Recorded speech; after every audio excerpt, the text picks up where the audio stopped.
3, 2, 1. My name is Nick. I'm a full-time trader and entrepreneur. We put out tons of stuff for free for traders. These are real trades. This is real money. I'm putting my money on the line. This is going to be a live trading video here, locking in over $1,000 on this trade. Wow, I'd love to get in on this. Technical insights that really look good to me. Here we go. We're live.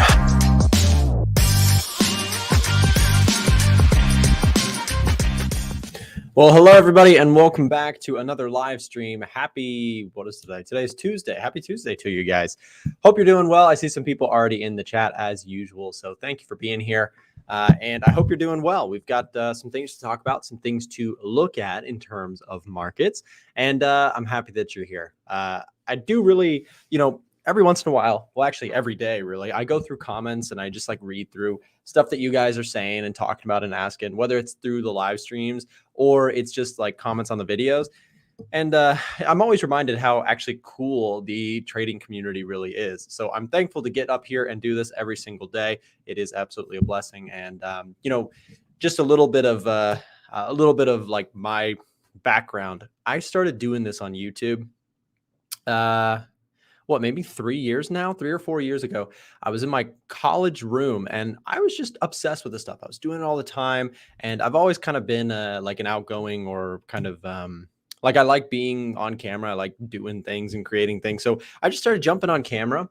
And sure enough, for a long time there was just 2, 3, maybe 5 people total that would show up to these live streams. And that was for so long. And I was never intending on trying to get big on YouTube. That was never a goal of mine, and I'm still not big on YouTube, but you know what I mean? I never had any intentions of trying to grow a YouTube channel and get it, to go viral or anything like that. That was never an interest of mine. I was just happy to have 5 people. So it really is kind of crazy to me now that years later, we have streams where it gets up to 300, 500, even 1,000 people sometimes watching these streams. So special shout out to you guys. That's such a cool thing to remember, just kind of where it's come from. Some of you guys may even have been one of those 5 people way back in the day. We've had some people stick around for the long term, which has been really cool. Yeah, we've got lots of markets to look at. So Sebastian says EU with a nice sell-off last night. Yeah, short on CAD Swiss. Can you share your analysis? What's your opinion on funded accounts? All these great questions, you guys. I will do as much as I can to take a look at some of these markets. Aussie yen, gold got me paid. Someone said sell on NASDAQ, I think. Someone said something like that. There's a lot of comments, guys. I'll do my best to get to as much as we can. We will take a look at gold today because gold is dropping big time, as Lil Zoxy says. XAUUSD, big drop. Indeed, right? So we're going to go take a look at some of those major markets that are moving today. Before we jump into it, I will just answer this question because it popped up to me. So what's your opinion on funded accounts? I'm new to FX. Funded accounts are great for people who know what they're doing. They're terrible for people who don't already have profitability in their trading. If you're out there and you are just struggling to get profitable and you are just I'll just go for a funded account, you're probably throwing your money away. But if you know what you're doing, you're experienced, you know how to manage risk, and you have a proper strategy and approach, and your discipline is good, absolutely funded accounts can be great. And check out the ones who are helping to sponsor this stream right now. As you guys can probably imagine, this office that I'm in is we're in a high rise right now. It's expensive, right? We got cameras and lighting and all the stuff and the team and all the people involved to make this possible.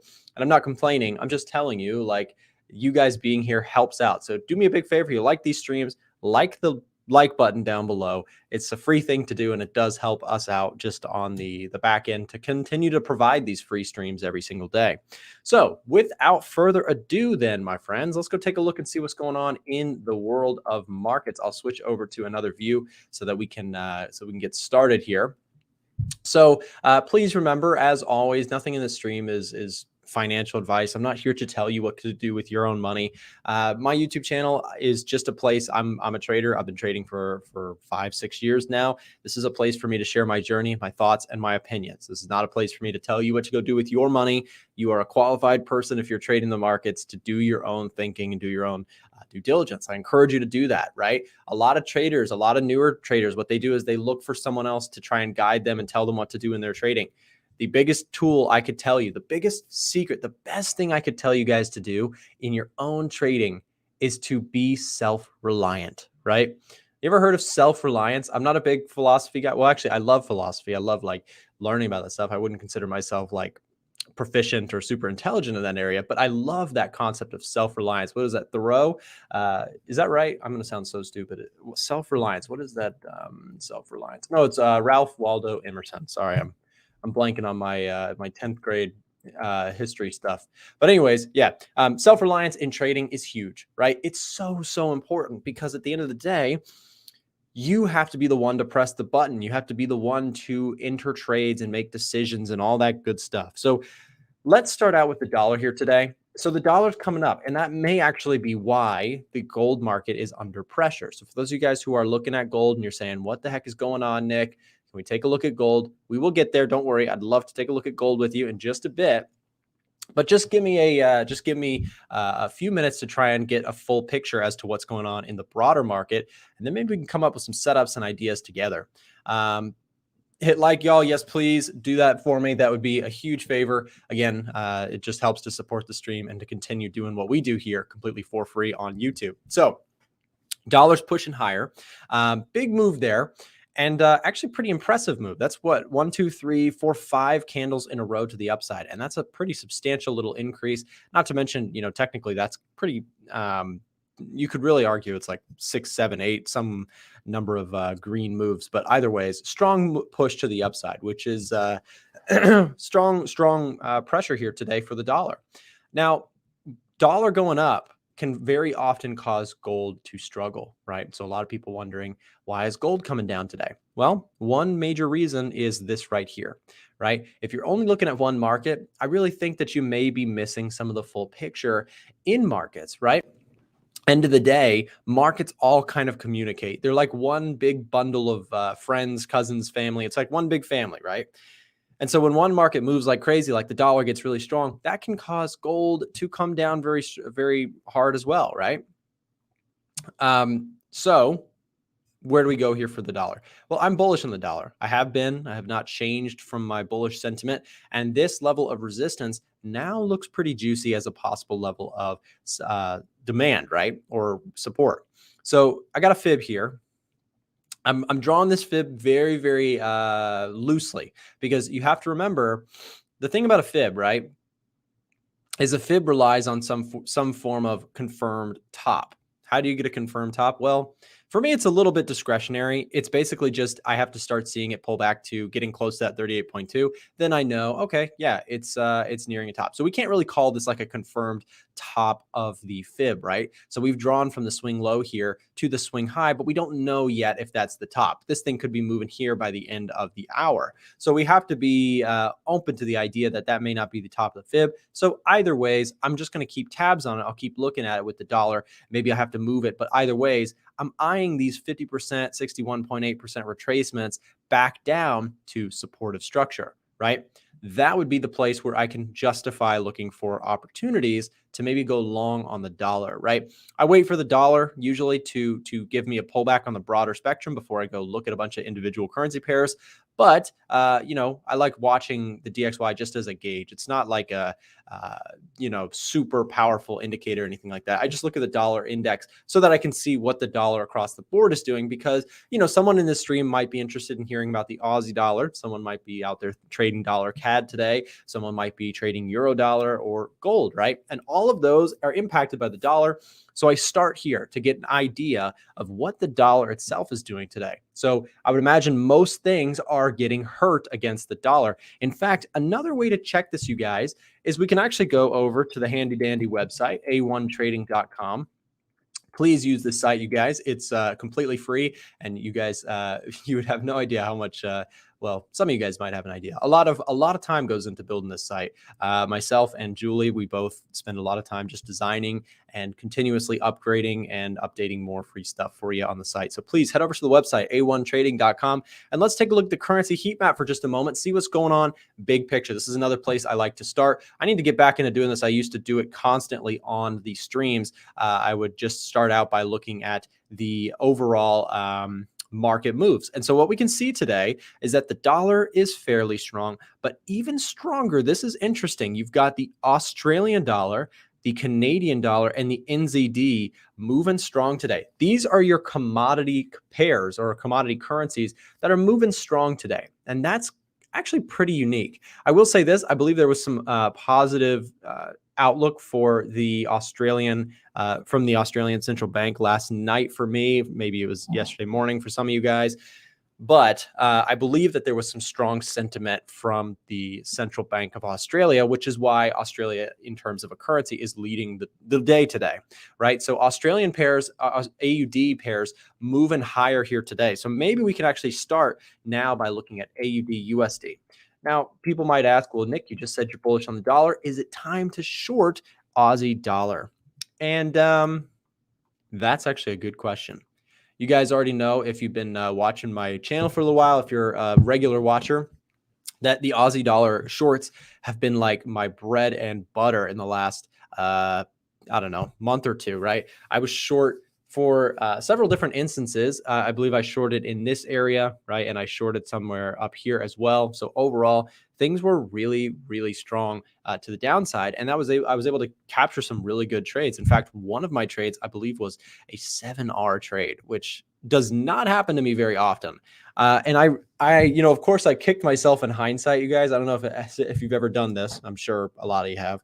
I risked $100, which was like so small in the account. I just risked $100 on one account, and then I risked another 100 on another account. So I risked 200 total, right? And so I think in total, the you know, I was able to come out of the market on my main account here, the OANDA account, like $600 or $700, right? And of course, the first thing that goes into my head after that is, should have put more money on it, huh?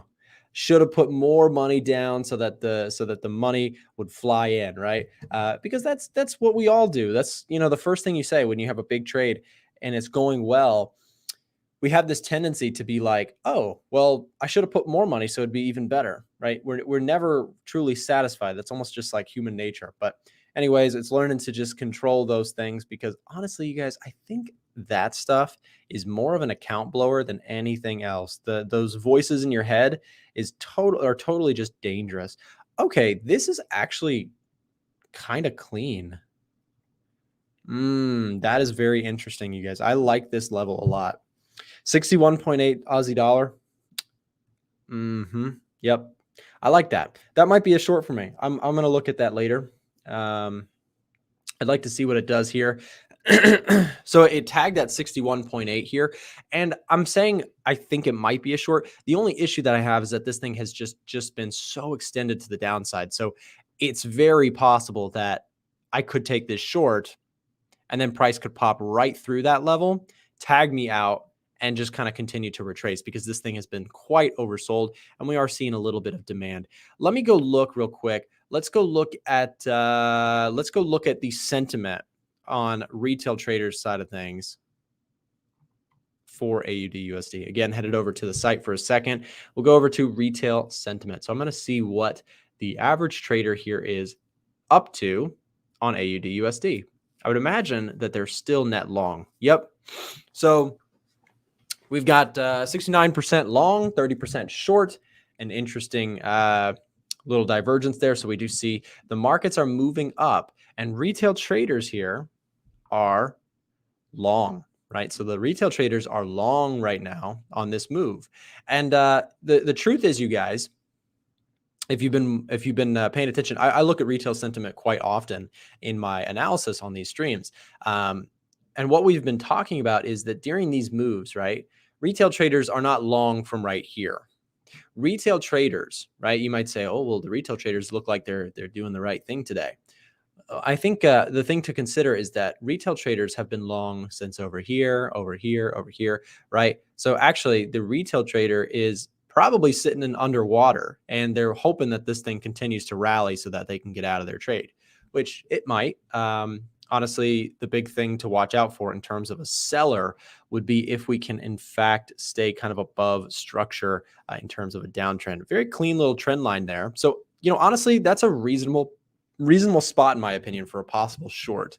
In fact, I may even take that trade later on today. If I take it, you guys will see it inside of the Discord for those of you who are with me in there. We'll just pull that up just so you see what it looks like. I took a break-even trade last, so we'll just pull it up. Full transparency, I do not win every trade. In fact, I'm break even on a lot of trades. I take small losses, and then occasionally I catch big wins. That's kind of my trading breakdown. But anyways, I took that GJ short recently. It went down in my favor really nicely, actually. And then it popped back up and hit me for break even. So not the ideal situation, but also not a loss. So you can't complain when a break even happens sometimes, because actually it went a little bit further past where I entered as well. So I would have been I probably would have stopped out if I didn't move my stop. But anyways, what I was saying is if you'd like to see the trades that I'm taking with full details and explanations, if that would be helpful to you in any way, what we do here is that inside of the Discord, you can see the trades that I am taking. Patrick, who is a 200K FTMO funded trader, and then my friend Ryan. Sorry, I got those mixed up. Ryan is the 200K funded trader. Patrick is a friend of mine from Germany. He's an excellent analyst. And you can kind of see, he's so diligent with his stuff. So if you'd like to read up on the thoughts being shared by myself, Patrick, and Ryan, you can join in the Discord down below in the description. It's the first link to sign up on our website. So you just click that link, join us there. And what you'll get is, again, you'll get access to see all the trades being taken by myself, Patrick, Ryan. You can join our chat room, meet up with traders from all around the world. And then on top of that, you can access the VIP webinars. We have, some of you guys might know Ivan. Ivan is in there twice a week, basically coaching and answering questions from members, which is a great little inner circle kind of thing to work with somebody who is quite experienced. So pretty much everybody on our staff on the trading side is quite experienced. And then we also have a full great staff of people who are on the support side, right? Just our people here in the office in Atlanta, Georgia. So if that would be helpful to you in any way, shape, or form, the community is a great place to be, and it also supports what we do here on the YouTube side of things as well. So if you'd like to sign up, there is a link down below in the description, and there's a promo code. You get access for a discounted rate as a subscriber here on YouTube. So plug that in and join us. We'd love to have you. Try it for a month, if nothing else, and we'd love to see you in there.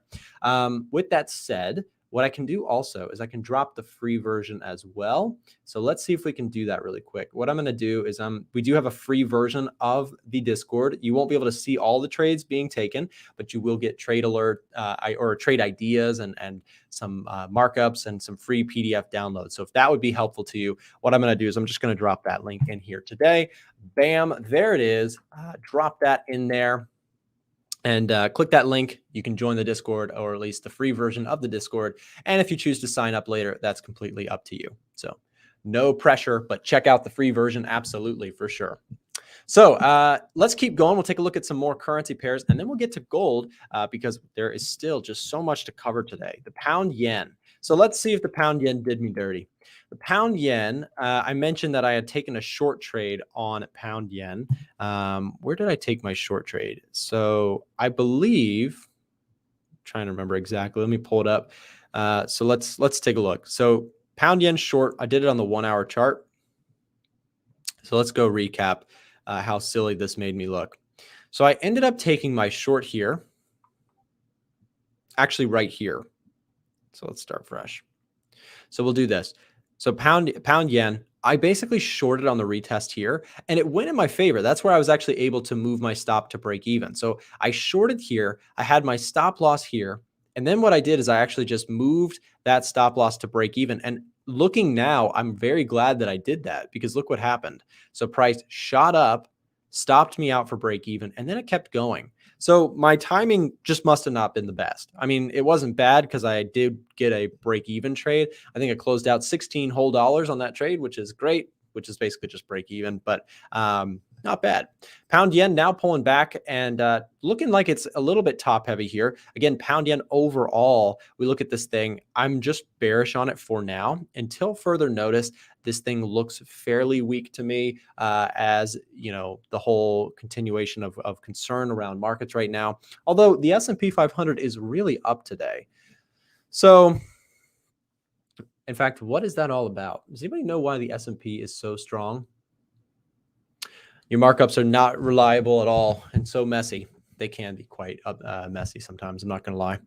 I don't use a whole lot of markups though. I keep it like really, really stupid simple because most of my bias, right? Most of my trading analysis is like fundamental first. And then I'm just looking for simple pullbacks and resistance levels, support levels, things like that to try and look for confluence in my entries. For example, let's say I'm short biased on pound yen. I like this level, right? It was a big barrier for bulls to try and hold. And then we busted through that. So if price were to retest that, right? Something like this, little fib action, might be a 61.8. Yep, 61.8 retracement, something like this, right? And I like pound yen onto the short side. I have liked it to the short side because of the fundamental bias. So a lot of times traders only look at technicals. I had someone in my comment section who was just like flaming me like crazy. He was like, you're either a technical trader or you're a fundamental trader. You cannot be both.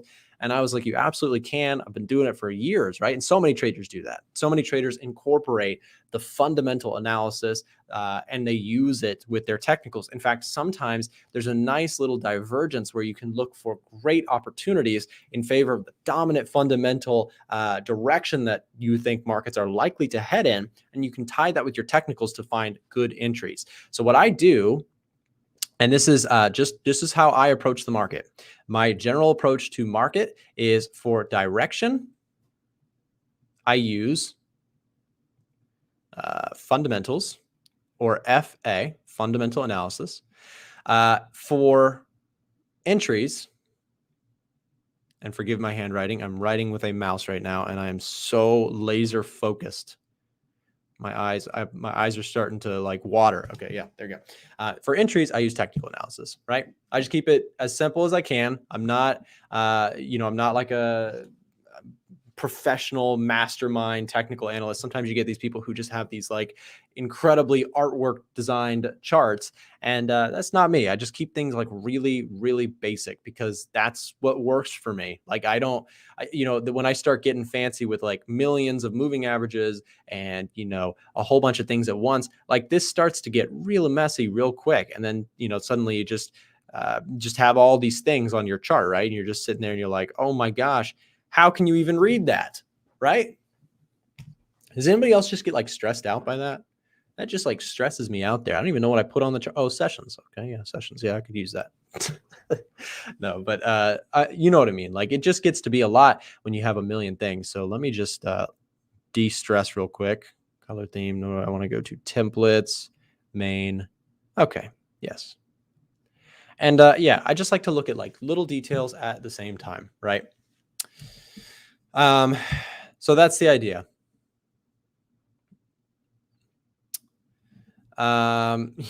Use very basic strategy, at least apply some smart money concepts. My friend, at the end of the day, smart money concepts are concepts that make money, right? Let's just be honest. Everyone wants to talk about like, ooh, well, watch out for, right? Oh, there's a lot of stop losses here. So you should actually sell here, right? Once all the retail traders get stopped out. And they think that price, okay, let me tell you a little something. Institutional traders, like professional traders, smart money concepts are not really based on technical analysis. They're mostly based on fundamental analysis. They're based on longer term directional trends. They're looking at macroeconomics. They're, all these people who kind of like hype up the idea of like, oh, trade smart money. And their idea of smart money is looking for stop hunts. Like that's the idea of a smart money. That's way too simple, right? Smart money concepts are based on fundamental data-driven research, right? They have entire PhD departments full of people to try and pick direction. That's why if you want to trade with the smart money, some of the best concepts you can do are go with trends. You can, for example, look at COT data, which is something we pull up regularly on the screen. But again, trust me when I say smart money concepts are not just looking for price action movements and saying, oh, that's smart money, right? That's not what smart money trading is. Smart money trading is hiring a department full of PhDs to derive like direction based on probabilities and statistics, right? Don't worry. I'm saying it not just for the person in the chat. That's not what I'm saying it for. The reason I say those things and I go off on those tangents is because it's dangerous when these people on YouTube are trying to say like, oh, you can, trade like a secret guru bank trader who just like is an undercover knows everything. it's kind of like noise, right? It's nonsense. The reality is, like, if you want to trade like a bank, you need to manage risk. You need to look for high probability opportunities based on several factors, things like fundamentals, sentiment analysis.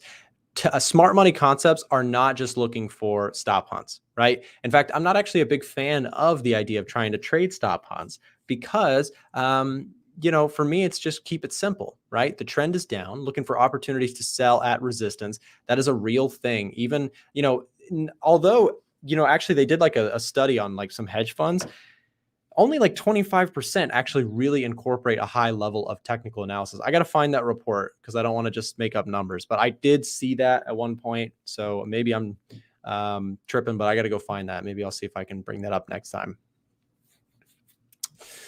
So let's keep going. We'll take a look at gold now. So here is gold for my friends in the chat who enjoy trading and looking at gold. Let's take a look here. So here we go. Okay, so gold here, let's look at the daily chart first. So the thing about gold right now is it's still just choppy. It's still just back and forth. It did actually hit a level that we talked about on stream 2 days or last Friday, I think. But we talked about this idea here. We talked about this concept here, that hold at 1770. If price can hold that, right, that could be a bullish little thing for gold in terms of, at least in the short term. The only issue that I see on the weekly chart, right, when looking at that higher time frame, is we are still facing this concept of lower highs. And the problem with that is that until that kind of like breaks and we see bullish structure continue to come back into the market, we could be in a downtrend for another several weeks, right? Maybe even another year. So you have to be careful just assuming that, support is going to hold and we're going to break out and go to the heavens. Because again, at the end of the day, there will be an opportunity to look for long setups, but it may take some time. There may be a breakout to the downside. And again, a lot of times we get caught up in selling ourselves this idea of it's going to break out, it's going to be huge, and that can take some time. Right? A lot of people, who were very bullish on the pullback here, they're still waiting on it, right? And that's a year of data, 2 years of data. So just keep an eye on that, because the main concept that I'm looking for on gold is I'm looking for the strength to show itself. Like, I'd really like to see gold break through some levels of resistance before I jump to any sort of bullish conclusions, right? So for example, let's say we do try and hold this. Like, let's say this looks like a bottom. For me, as a swing trader, what would be interesting would be a breakout here, a retest there, and continuation. Like that, I could get behind that, because what that shows me is that there's some demand coming into the gold market, right? There's some strength here. And that's kind of what I'm looking for, because I don't want to really like sit around and wait for gold to make a bullish move for a year and a half. I'd like to just join it once it gets started so that I can trade other things in the meantime, right? That's just my take on it. A lot of times what happens is we get really sold on the idea that gold is going to go bullish from here, right, before it actually happens, because everyone really wants to buy the bottom. They want to be in when it's time to buy.